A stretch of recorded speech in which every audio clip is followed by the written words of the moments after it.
At the end of class today, I'm going to save a few minutes.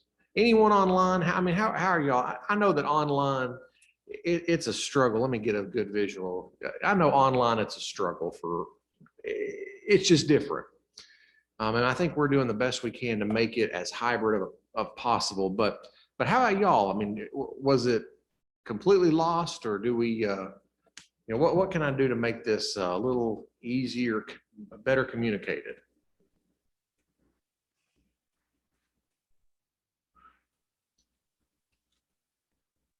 Well, as for me, I was following you okay. I think most of us can. You're doing a fine job. You and Greg are both doing a fine job. Well, thank you, Roger. I want to make sure that if we have people that are struggling, we get you caught up. But I appreciate that, Roger. And we'll go on. I tell you what I'm going to do, what I kind of planned for at the end of our class today. We're going to cover chapters 14 and 15 tonight in Revelation. I believe that we can accomplish that. At the end of that, I really have what I think is it's kind of, I'm going to say it's a newer summary, but it's the way I'm going to summarize Revelation for us. That might be a little less confusing. Okay. So we'll save that for the end of class. We are going to pick up though Revelation chapter 14, beginning in verse 6. If you go to verse 6, I think that's about the region that we left off with last week. This idea of the three angels.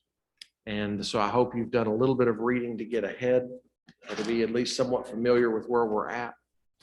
Then I saw another angel flying in the midair. And so we first talked about the three angels. The first angel, well, actually, before I do this, can I have someone who would read verses 6 through 13? Let's read it. That way we're all on the same page. I'll read it. Go for it, Laura. Okay. Then I saw another angel flying in midair, and he had the eternal gospel to proclaim to those who live on earth, to every nation, tribe, language, and people. He said in a loud voice, "Fear God and give him glory, because the hour of his judgment has come. Worship him who made the heavens, the earth, the sea, and the springs of water." A second angel followed and said, "Fallen, fallen is Babylon the Great, which made all the nations drink the maddening wine of her adulteries." A third angel followed them and said in a loud voice, "If anyone worships the beast and its image and receives its mark on their forehead or on their hand, they too will drink the wine of God's fury, which has been poured full strength into the cup of his wrath. They will be tormented with burning sulfur in the presence of the holy angels and of the Lamb. And the smoke of their torment will rise forever and ever. There will be no rest day or night for those who worship the beast and its image, or for anyone who receives the mark of its name. This calls for patient endurance on the part of the people of God who keeps his commands and remains faithful to Jesus." Then I heard a voice from heaven say, "Write this, blessed are the dead who die in the Lord from now on. Yes, says the Spirit, they will rest from their labor, for their deeds and will follow them." Their deeds will follow them. Thank you, Laura. I do know that after class last week, I guess it's actually during class, I didn't see it till afterwards, Mike had texted and had said how interesting it is that phrase, the patient endurance, this calls for patient endurance on the part of the people of God, and how that's a repeated line here, and I think it's in chapter 13 and chapter 14. Mike, if you remember that, feel free to chime in, but I feel that that's an interesting line to say, that the people of God must patiently endure. We have in this moment, though, we have three angels that are the primary focus. The first angel comes on the scene, and what does the first angel do? What's his objective or his purpose? To proclaim the eternal gospel for all. To proclaim the eternal gospel for all. Reminding, what is the gospel? The good news of Jesus. The good news of Jesus. Can you give me a little further definition? What's that? Are we trying to define what an angel is? level, I don't know. I know it's a spiritual being, and that's about as far as I can get you.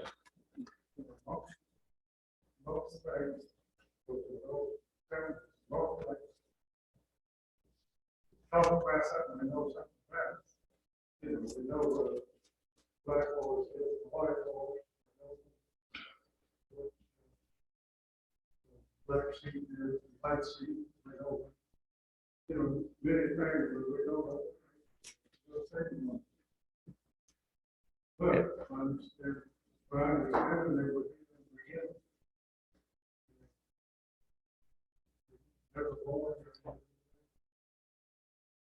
We know this one flies, so it might have wings. It might have wings. Yeah.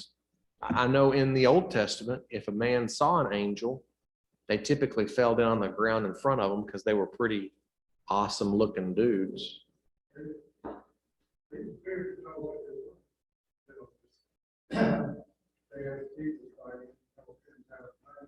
Mhm.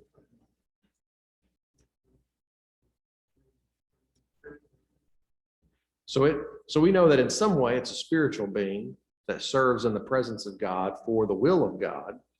They are in the classification of I guess you'd call them immortals. They have a created point, and they go on for an eternity. You know, they're not subject to the things that humanity is subject to. We also know that from Hebrews that humanity is higher than the angels. So they are, in the classifications, they are subservient to humans. But we have here an angel who proclaims the gospel. And he does an interesting phrase. This is in verse, I think, 7. It says, fear God and give him glory, or worship him. And then he kind of continues that on with this idea that God is the creator, who made the heavens and the earth, the sea, and the springs of water. So we have this angel proclaiming this message, and it is a message that goes opposite of what happened in chapter 13. The devil, the demon, the beast, if you will, is coming out, and the beast is an agent of destruction. But yet here we have God, who is the agent of creation. We come to the second angel, and we see that the second angel happens in verse 8, where it says that he is prophesying about the fall of Babylon. Greg, I was sweating it. Glad you're here. But about the fall of Babylon. And so he says at verse 8, fallen, fallen is Babylon the Great. Who is Babylon? Immediate context. Could be Rome. Good assumption is Rome. If you want to look at this is 1 Peter chapter 5 and verse 13. There's a reference there to those who were in Babylon. So we're going to build the idea that Babylon here represents Rome. A way that we could further kind of build that is yet again, at the time that this is written, Rome has destroyed Jerusalem. If we're believing in a 90 AD time period, Jerusalem has been destroyed by Rome, which would be symbolic of what happened in the Old Testament. Who destroyed Rome? Or who destroyed Jerusalem? Babylon did. So this seems to be a similar storyline that's coming up, that's being used. We also know that Babylon and Rome both put idols in Jerusalem for the people to worship. So you can kind of follow that from Daniel chapter 3. So I'm thinking that what we're seeing here is we're seeing just that he is bringing our prophesying, if you will, the fall of Rome. We know that in this text here, he says that the nations would drink her wine of sin, or the cup of her sin. Yeah, that's verse 10. Drink the wine of God's fury. I think that what we're seeing here is this. It's comparing and contrasting, but it's telling us that Rome has forced the nations to do so many things against God that God's judgment is finally coming back at Rome. Anytime you see this idea or this language of adultery, it really comes because the people are drawn away from God. They're no longer following. And that's what spiritual adultery is when the people have fallen away from God. So we see that Rome is the agent or the principal agent that's bringing about this fall away from God. And God's going to get even. Justice, I guess is what you'd call it. You have the third angel that pops up on the scene now. And so as this third angel pops up on the scene, let's see, where does he come in at? Verse 9. Verse 9, there we go. Yeah, the third angel followed and basically said, if anyone worships the beast and its image, receives its mark on its forehead, they too will drink the wine of God's wrath. This angel declares the judgment of God. That says that they'll be punished with sulfur forever and ever, and there's entering into a place of no rest. So then you come to verse 12. Why would John encourage faithful followers of God to be patient? Why would he call them to patience? Because maybe this time period is going to linger for a little while. Linger longer than maybe they would like or hope for. How often do we ask for God to smite the enemy, to bring about in the American story right now, 2021, we would ask God to change the political winds. We would ask God to free us from all the things that are maybe in our laws and in our history. We'd ask to be freed from. Come on in. Yeah, come on in. Take a seat. My folks are here. So, so we would ask God. We're in Revelation chapter 14. So we would ask God for these things, these freedoms to be brought about. But yet, even then, aren't we called to be patient in the time period? Because what if God doesn't answer it in our time period? So we're called to be patient. And particularly if you're talking about in Revelation where people are being persecuted, they're being beaten, and it's just a horrible situation for a Christian in this time. What would you expect except for to be called to patient endurance? You know, Andy Baker's, I heard this somewhere a couple of weeks ago. He just did a wrap up of Revelation. He says, we win. You probably heard it. And this whole book, this keeps coming back. This theme keeps coming.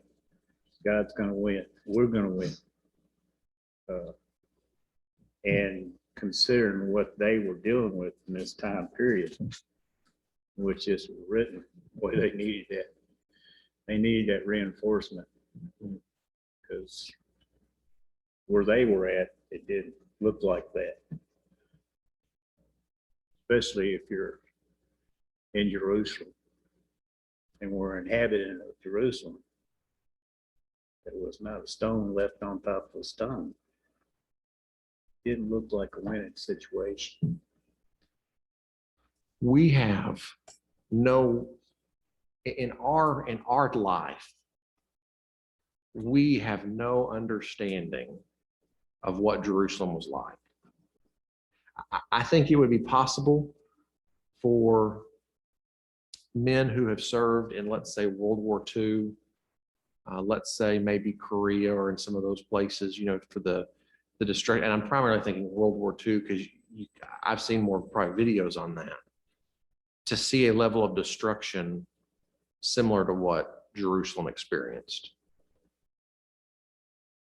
But that's something that we've never experienced, that most of us probably never experienced. And that's something that the Christians are experiencing here. Any other comments? Comments from anyone online too?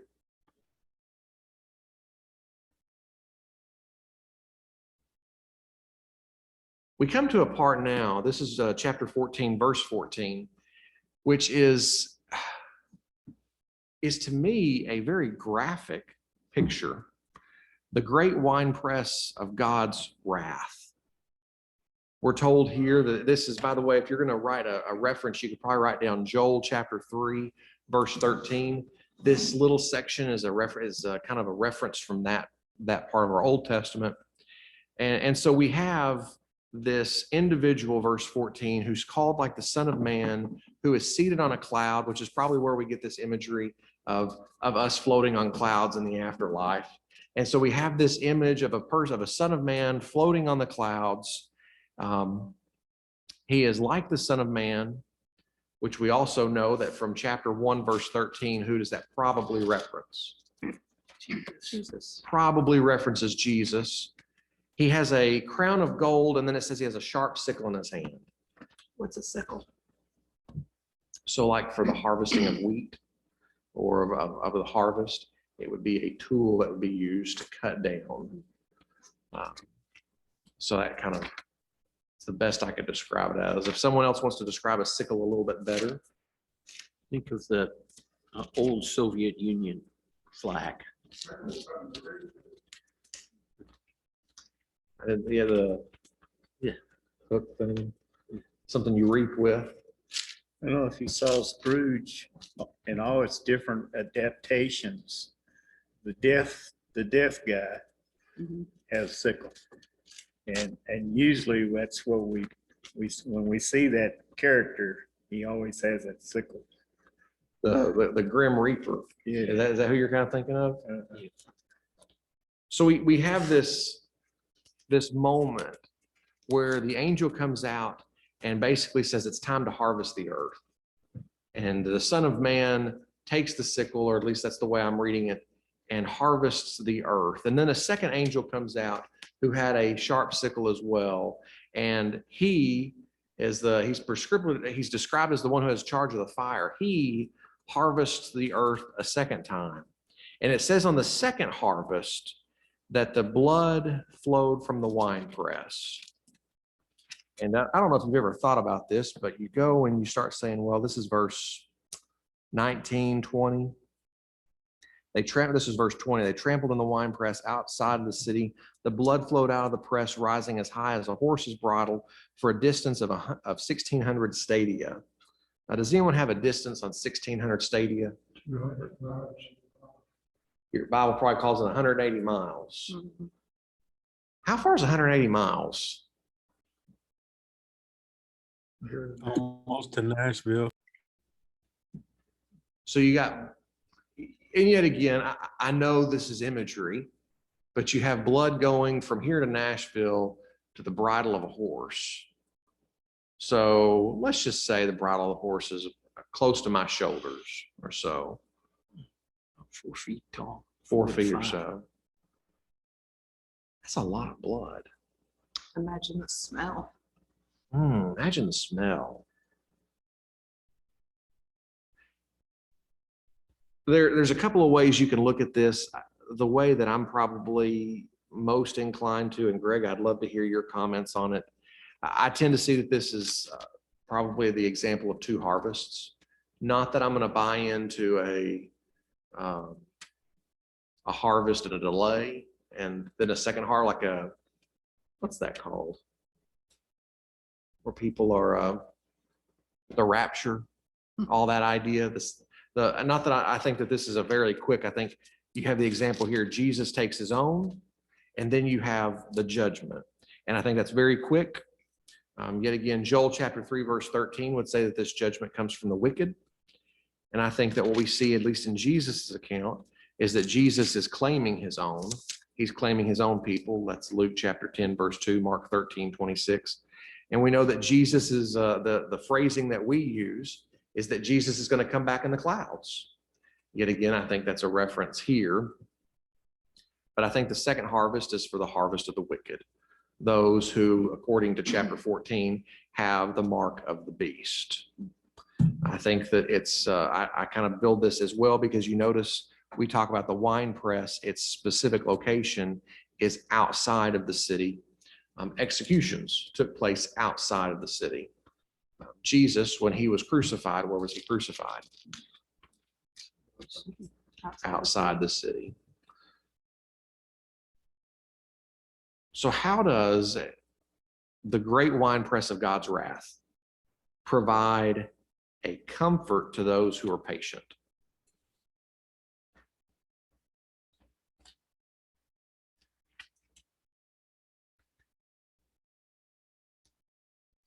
Commandment, deliverance from those that were persecuting them.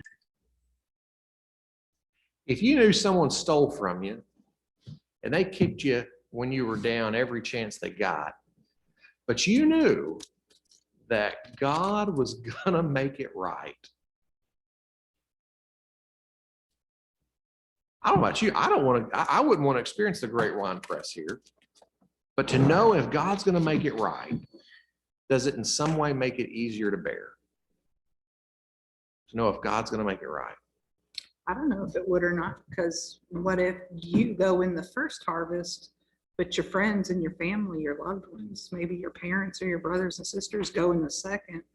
I mean, gosh, would that not just like grieve your heart to think, oh, Well, that's where we get to an interesting line later in Revelation where it's God will wipe away every tear. I think what we're seeing, at least, to summarize it, not for us to perceive the graphicness of this, but I think yet again, we're supposed to see the image and pull an idea. I think what we're seeing is God's judgment comes to those who both patiently endure for God, and God's judgment comes for those who take the mark of the beast. The patiently endured are harvested by Jesus, and they are taken away. Those who take the mark of the beast and follow receive the second. Any comments before we move into chapter 15? I see Greg smirking. That's always a bad thing. That's the concept that you have with a rapture. That's the word I was trying to think of. If you, depending on which, we all believe in a rapture, whether we Say admit it or not. It just depends on the timeline where it occurs. If you're buying into the dispensationalist idea, then it either occurs mid-tribulation or before the tribulation. If you're a premillennialist that doesn't buy into that dispensationalist idea, it occurs at the end. And if you're an amillennialist, it occurs at the end. If you're a postmillennialist, it occurs at the end. Well, there's a lot of millennialists in this discussion. Yeah. So, I like that. I like the way you started that, though. We all believe in a rapture. It's just a matter of where that timeline, that process of events takes place. that does make a difference as to how you sort this out. Chapter 15. Unless there's any other comment, chapter 15. Chapter 15 is a short chapter. Yet again, would someone read chapter 15 for us?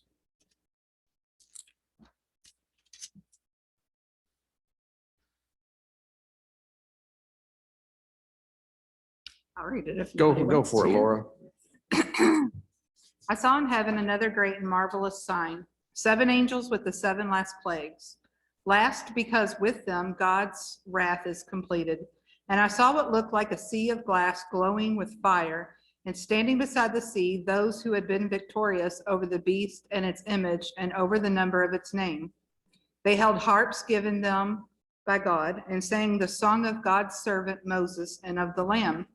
Great and marvelous are your deeds, Lord God Almighty. Just and true are your ways, King of the nations, who will not fear you, Lord, and bring glory to your name. For you alone are holy. All nations will come and worship before you, for your righteous acts have been revealed. After this, I looked and I saw in heaven the temple, that is the tabernacle of the covenant law, and it was opened. Out of the temple came the 7 angels with the 7 plagues. They were dressed in clean, shining linen and wore golden sashes around their chests. Then one of the four living creatures gave to the seven angels 7 golden bowls filled with the wrath of God, who lives forever and ever. And the temple was filled with smoke from the glory of God and from his power, and no one could enter the temple until the 7 plagues of the 7 angels were completed. So we're gonna actually get into the 7 bowls next week. Don't have a comment? No, okay. We're gonna get into the 7 bowls next week. However, as we're being introduced to this imagery of the bowls being dispersed, you're gonna notice that it's the same structure as the 7 trumpets. And our current approach, like I said, at least I say you're welcome to your own perspective. But our current approach is that it's not like we're talking about 21 total events. Remember, there's 3 sets of 7, three sets of 7 punishments. So we're not talking about total of 21 events. We're talking about a repetition of the same type of event. Make sense? So as we're talking about this repetition of a same type of event, we're coming in to chapter 15, when it says that 7 angels are given these 7 bowls by 4 angels that surround the throne of God. And that this is going to complete the judgment of God. So this is we're getting close to the end. We're shown here this sea of glass at verse 2, glowing with fire, and standing beside the sea those who have been victorious over the beast. As we think about those who've been victorious over the beast, how do you exactly become victorious over the beast? I thought the beast was killing a lot of people. Can the beast not touch the people of God if they've been marked by God? We're not really told that there's necessarily a protection there. Not that I recall. I think the people of God are just as part of it. It's just a question of who are they marked by. We overcome by the blood of the Lamb. We overcome by someone else's power. And to look at this too, what really constitutes the victory? Is victory found in the death of the beast, or is victory found in faithfulness to God? Go If If you go back to chapter 14, verse 13, right, blessed are the dead who from now on die in the Lord. Yes, says the Spirit, they will rest from their labors, for their deeds follow them. So death may be part of your victory because you remain committed. And so we see that death really isn't the loss in the Christian life. No doubt it's something none of us really want to experience, but death isn't necessarily the loss. Victory's found when we maintain faithfulness to God. And so we see this picture of these angels and of gathered around this sea. And it says that they begin to sing a song of God's, verse 3, and they sang the song of God's servant Moses and of the Lamb. And if you could have some time on your own studies to go through and look at the various references that are being pulled in this song. It's Psalm 111, Deuteronomy 32, Jeremiah 10, yet again some more of the Psalms. This song that's being sung is a compilation throughout the Psalms and so many of the Old Testament texts that are lending itself to the greatness of our God. All the earth will praise his holiness. Praise him for his deeds. What's that? Exodus 15. Exodus 15. Yeah, Take us there real quick, Greg. that's the song that. Oh, I'm gonna Moses- come to that in a minute. Okay. So don't get too far yet. Yeah. You said that and I was like, wait a second, I know that. I got it written down somewhere. Okay. I want to come to it right after the temple. Yeah. Temple. Okay. So, and then following that, now y'all know where we're headed. That's okay though. Now, after following that, we're told of this, that's the temple or the tent of witness, as what John calls it in heaven. The angels come out with this gold sash on, so they're dressed as priests and they're receiving the bowls of God's judgment. And the temple was filled with smoke. When we see smoke in the temple, what should come to our mind? The Shekinah glory. The glory of God. Isaiah chapter 6 is a great example if you want a text to look to. But when the glory of God filled the temple or the tabernacle, it was filled with the smoke of his presence. So now let's cut back for a moment. I told you at the beginning that I'm going to give you my revised update of the sum of Revelation, where we're at right now. You said who was it that said that we win? Andy Baker. Andy Baker. So Andy Baker would say we win.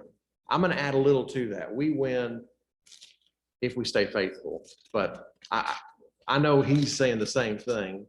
His is a little easier to say.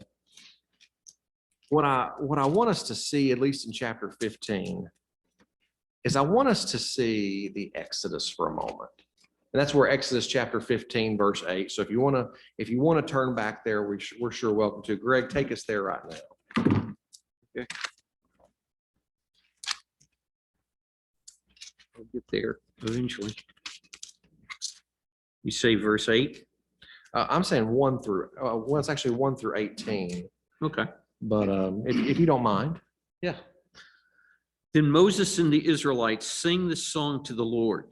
I will sing to the Lord, for he has triumphed gloriously.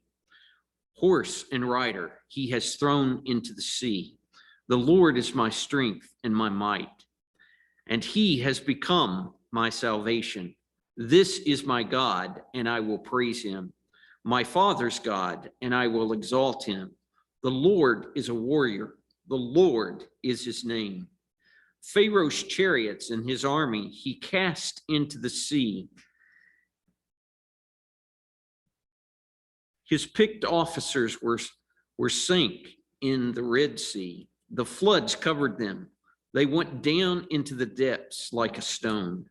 Your right hand, O Lord, glorious in power. Your right hand, O Lord, shattered the enemy. In the greatness of your majesty, you overthrew your adversaries. You sent out your fury. It consumed them like stubble. At the blast of your nostrils, the waters piled up. The floods stood up in a heap. The deeps congealed in the heart of the sea. The enemy said, I will pursue, I will overtake, I will divide the spoil. My desire shall have its fill of them. I will draw my sword, my hand shall destroy them. You blew with your wind, the sea covered them. They sank like lead in the mighty waters. Who is like you, O Lord, God, O Lord, among the gods? Who is like you, majestic in holiness, awesome in splendor, doing wonders? You stretched out your right hand, the earth swallowed them. In your steadfast love, you led the people whom you redeemed. You guided them by your strength to your holy abode. The peoples heard, they trembled. Pangs seized the inhabitants of Philistia. Then the chiefs of Edom were dismayed. Trembling seized the leaders of Moab. All the inhabitants of Canaan melted away. Terror and dread fell upon them. By the might of your arm, they became still as a stone until your people, O Lord, passed by, until the people whom you acquitted passed by. You brought them and planted them on the mountain of your own possession, the place, O Lord, that you made your abode. the sanctuary, O Lord, that your hands have established. The Lord will reign forever and ever. I want you to, so with Greg reading that, what is Moses writing about in chapter 15 of Exodus?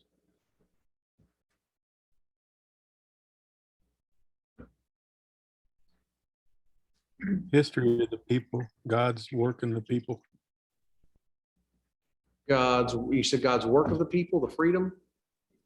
God's work among the people, like the history in that song. Okay. So you got the history, particularly the history involving the Exodus from where? From Egypt, From Egypt. the crossing of the Red Sea and the defeat of Egypt at the Red Sea. So I want you just to close your eyes for a minute. I want you to think of Revelation, when John said that they came to a sea that was as fire. What color's fire?